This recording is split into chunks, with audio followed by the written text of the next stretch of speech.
नासिक एक शहर जो भारत के महाराष्ट्र राज्य में गोदावरी नदी के किनारे बसा हुआ है। एक शहर जहां कहा जाता है कि रामायण में वर्णित पंचवटी, जहां श्री राम, लक्ष्मण और सीता सहित वनवास काल में बहुत दिनों तक रहे थे, वो नासिक के निकट ही है। एक शहर जहां माना जाता है कि श्री राम के अनुज लक्ष्मण ने इसी स्थान पर लंका के राजा रावण की बहन शूर्पणखा की नाक काटी थी, जिस कारण इस स्थान का नाम नासिक पड़ा। एक शहर जो हिंदुओं की आस्था, प्राकृतिक सौंदर्य का अनोखा मिश्रण है। तो आज हम लोग नासिक शहर को एक्सप्लोर करने वाले हैं, यहाँ की फेमस मंदिर को एक्सप्लोर करेंगे एंड साथ में कुछ famous food places. So without any further ado, let's get started.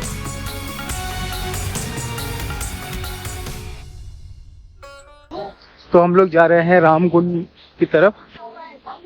तो आज संडे का दिन है, काफी भीड़ लग रही है हमको। लोग पूजा कर रहे हैं, स्नान कर रहे हैं। यहाँ पे पूजा हो रही है। यहाँ प्रसाद की दुकान है। आप अगर कुछ चढ़ाना चाहते हैं तो उसके लिए, और शायद गोदावरी का जल भरने के लिए यहाँ पे कंटेनर भी मिल रहे हैं, तो आप वहाँ से भर सकते हैं। काफी चिकना सा है पानी, बट ठंडा है, ठंडा मौसम है। यहाँ पे गोदावरी नदी का उतना ही महत्व है जितना हमारी तरफ गंगा जी का है। नासिक से ही गोदावरी का उद्गम होता है, यहीं से ये नदी निकलती है। ब्रह्मगिरी जो हिल है, वहाँ से इसका उद्गम होता है गोदावरी नदी का। तो गोदावरी नदी का बहुत एक महत्व है, और ये नदी करीब 50% महाराष्ट्र में है, 30% तेलंगाना क्रॉस करते हुए ये उड़ीसा के रास्ते बे ऑफ बंगाल में गिरती है। 12 साल में एक बार होने वाला कुंभ मेला नासिक में यहाँ पर और त्र्यंबकेश्वर, 2 जगह आयोजित होता है, जो असंख्य तीर्थयात्रियों को अपनी ओर आकर्षित करता है। यहाँ भक्त स्नान के लिए आते हैं।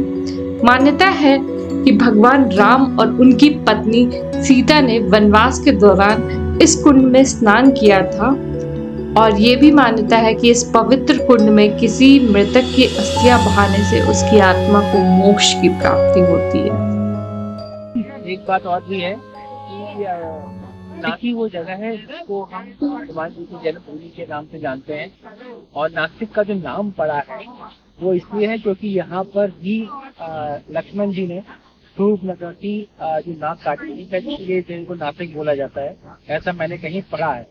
तो अगर आपके कोई और सुझाव हो तो आप कमेंट बॉक्स में हमको दे सकते हैं।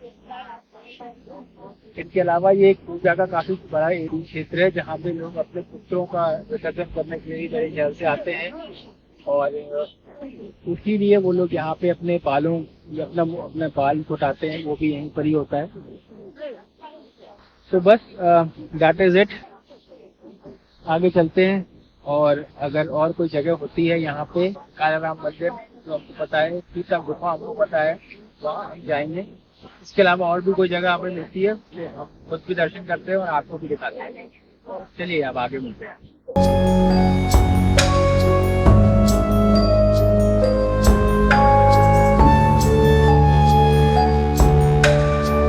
हम लोग जा रहे हैं सीता गुफा की तरफ, एंड इस जगह को पंचवटी भी कहते हैं, क्योंकि जब राम, भगवान, लक्ष्मण समेत वनवास को निकले थे तो यहाँ पे कुछ समय उन्होंने व्यतीत किया था। तो जो सीता गुफा है वो रामकुंड से 500 मीटर के वॉकिंग डिस्टेंस पे है।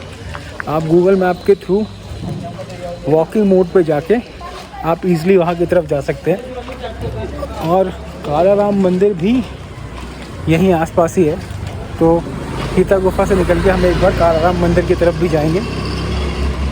आपको बीच में काफ़ी लोग बोलेंगे कि मल्टीपल टेंपल वो आपको विज़िट कराते हैं, तो it is up to you. अगर आपको लगता है तो आप जाइए। हम लोगों ने सिलेक्टिव प्लेस विज़िट कर रहे हैं, जिसमें से आफ्टर रामकुंड हमारा नेक्स्ट स्टॉप है, वो है सीता गुफा। तो वहाँ की तरफ जा रहे हैं, वो वॉकिंग डिस्टेंस पर है। तो अभी हम लोग उधर कहीं से आ रहे हैं, और ये सामने है सीता गुफा, और इस जगह को हम लोग पंचवटी कहते हैं। पंचवटी इसलिए कहते हैं क्योंकि यहाँ 5 बरगद के पेड़ों का समूह है, जहाँ भगवान राम ने माता सीता और लक्ष्मण जी के साथ अपने वनवास का कुछ समय व्यतीत किया था।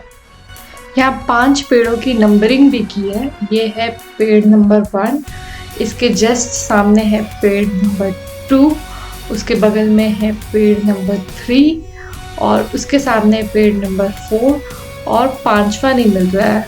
5वां कहाँ है? तो चौथा पेड़ वहाँ है और 5वां पेड़ जो है सीता गुफा जो मंदिर है उसके जस्ट एंट्री पॉइंट पे है। ये है पेड़ नंबर 5 और अब चलते हैं सीता गुफा के अंदर, चल के दर्शन करते हैं। सीता गुफा वही जगह है जहाँ पे रावण ने माता सीता का हरण किया था और इसके अंदर एक गुफा है जिसके अंदर भगवान श्री राम, माता सीता और लक्ष्मण जी की प्रतिमा है और साथ में दूसरे गुफा में शिवलिंग है। तो चलते हैं अंदर, पूजा करते हैं।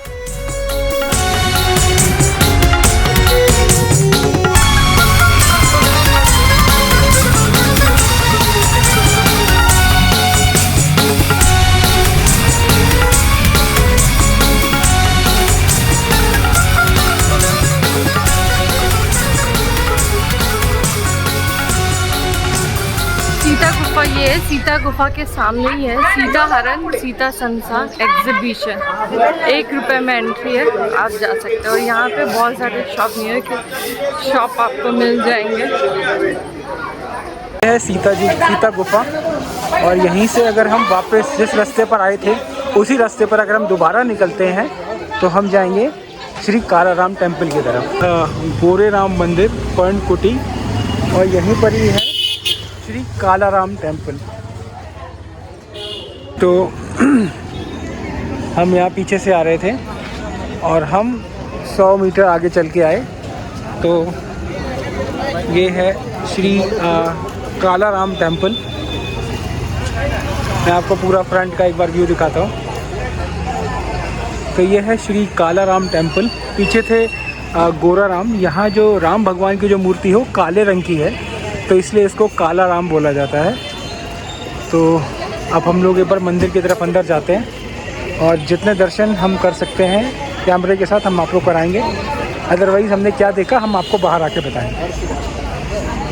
ये है यहाँ पे चप्पल स्टैंड। आप यहाँ पे अपनी चप्पल उतार के मंदिर की तरफ प्रस्थान कर सकते हैं। हम हैं अभी श्री कालाराम टेम्पल पे।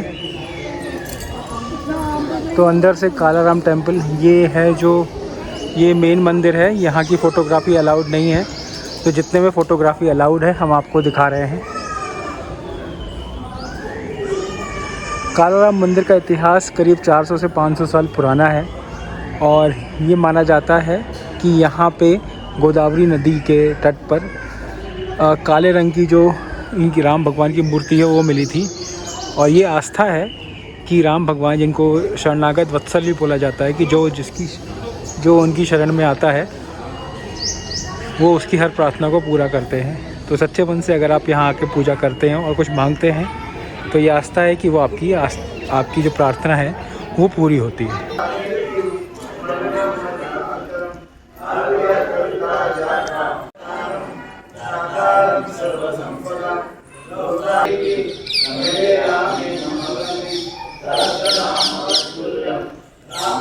ये है कालाराम मंदिर का इतिहास। आप अपने हिसाब से जो भी भाषा है उसमें जूम करके एक बार स्क्रीनशॉट लेके जूम करके आप पढ़ सकते हैं। 3 hours later. So hello everyone, welcome back. हम लोग जा रहे हैं साधना मिसल पे और हमने अभी यहाँ से ओला बुक करी अपने होटल से। मेरे ख्याल से 15-20 मिनट लगेंगे पहुँचने में। साधना रेस्टोरेंट बहुत भीड़ है इस टाइम। एक्चुअली हमें लोगों ने बताया सुबह आने का था यहाँ पर, बट हम लोग सुबह मंदिर जा रहे थे तो सुबह नहीं जा पाए, अभी आए हैं बस।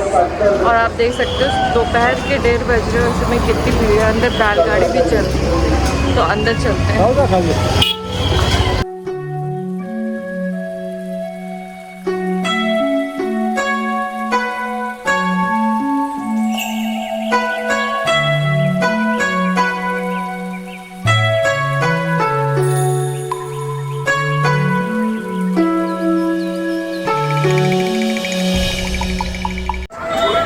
भीड़ है लेकिन 5-10 मिनट में आपका नंबर आ जा रहा है। एक चाहिए मुझे तो। एक में तो इतना आता है, खा लोगे ना।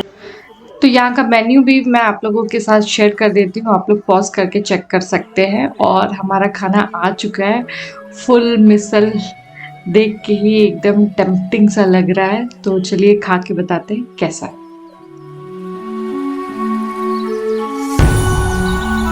थोड़ा सा मीडियम वाला करी, प्याज, थोड़ा सा नींबू, और अब मैं इसको करूँगा थोड़ा सा मिक्स। इसके साथ में हमने ऑर्डर किया है ये गुड़ की जलेबी, थोड़ा सा दाक मतलब छाछ, कॉम्प्लीमेंट्री दही और पापड़, और ये ह्यूज साइज है। अब एक बार इसका टेस्ट लेते हैं।